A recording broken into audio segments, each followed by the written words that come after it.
ஐயோப்பா 1:36.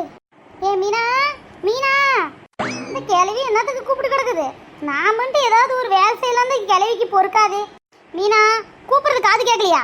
இப்போ என்னது கூப்பிட்டு கிடக்குறீங்க? நான் தான் எக்ஸசைஸ் பண்ணிட்டு இருக்கிறேன்ல. ஆமா, அப்படியே எக்ஸசைஸ் பண்ணி அப்படியே சிம்பரனா டயர் மாதிரி ஒரு நாளைக்கு 10 வேலை சோறு திங்கறா. இப்போ எனக்கு குண்டாவது என்ன செய்வா மீனா? சோ கடவுளே, ஒரு நாளைக்கு 5 வாட்டி டீ குடிக்குது கிழவி. இப்போ 4 டீ கொடுத்துட்டு இன்னும் ஒரு டீ கோசம் என்னை கூப்பிட்டே கிடக்குது கிழவி கிழவி. தவறாட்ட இப்போ என்னது கூப்பிட்டே கிடக்குறீங்க? இப்போ டீ குடிக்கணும் அவ்வளோதானே. இருங்க, இன்னும் ஒரு 10 நிமிஷத்துல நான் எக்ஸசைஸ் பண்ணி முடிச்சுட்டு வந்துவிடுவோனாக்கும். அப்புறமேட்டுக்கு 2 பேரும் டீ குடிக்கலாம் அத்தை. ஏடி எக்ஸசைஸ் பண்ணி இப்போ உடம்பை வச்சு என்னடி பண்ண போற?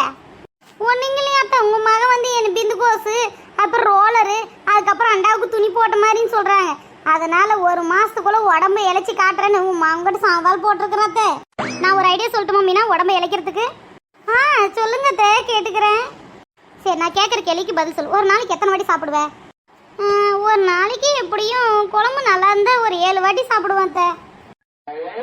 சரி, இப்போ இந்த 7 வாட்டி சாப்பிட்றத வந்து ஒரு வாரத்துக்கு ஒரு வேளை கூட சாப்பிடாது இருப்பாரு, அப்போ எவ்வளோ ஸ்லிம் ஆயிடுவேன் அத்தை? நான் 7 வேளை சாப்பிட்றவ அத்தை.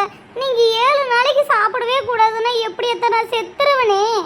அப்ப வழியே கிடையாது. நீ என் மக சொன்ன மாதிரி ரோலர் தான், பிந்து கோஸ் தான், அண்டாவுக்கு துணி மாட்டினோதான். நீ ஃபர்ஸ்ட் போய் எனக்கு காப்பி எடுத்துட்டு போய். இந்த கோயம்புத்தூர் குசும் மட்டும் உனக்கும் உங்க மகனுக்கும் இந்த குசும் மட்டும் உங்களை விட்டு போகாது. பாருங்க, எடுத்துட்டு வர காப்பி. என்ன போய் 7 நாளைக்கு சாப்பிடாது இருந்தா என்னால் சாப்பிடாது இருக்க முடியுமா? என்னால் ஒரு 2 மணி நேரமே என்னால் பசி தாங்க முடியாது. கிளவி 7 நாள் சாப்பிட வேணாம்னு சொல்லுது. கேள்ட்டு கிளவி. ஃபர்ஸ்ட் இவ திங்கிற நொறுவு தீனியை கம்மி பண்ணாவே இவ உடம்பு காலியாவா? இவ போய் டயட்ல இருக்கிறான். டயட்ல அதெல்லாம் பாரு, இந்த வயசாச்சு நான் எவ்வளோ கிச்சமா லட்சமா இருக்கிறேன். இவ போய் டயட்லுக்கு போறான். என்ன செய்வா? ஒரு 2 நாளைக்கு எக்ஸசைஸ் செய்வா. திருப்பியும் பாரு, ஒரு நாள் பட்னி ஆக்கிறதுக்கு 4-7 வேலை சாப்பிட்றது இன்னும் 3 வேலை சேர்த்து திம்பா. ஷோ கடவுளே. ஓகே ஃப்ரெண்ட், இந்த வீடியோ பிடிச்சிருந்தா சப்ஸ்கிரைப் பண்ணுங்க, ஷேர் பண்ணுங்க, மறக்காத பெல் ஐகானை கிளிக் பண்ணுங்க, மறக்காத சேனலை வந்து சப்ஸ்கிரைப் பண்ணுங்க. ஓகேங்களா? அம்மா பொண்ணு சேனல். Okay bye. இன்னும் இந்த டயட்ன்ற பாடல என்ன செய்ய போறோம் தெரியல மீனா.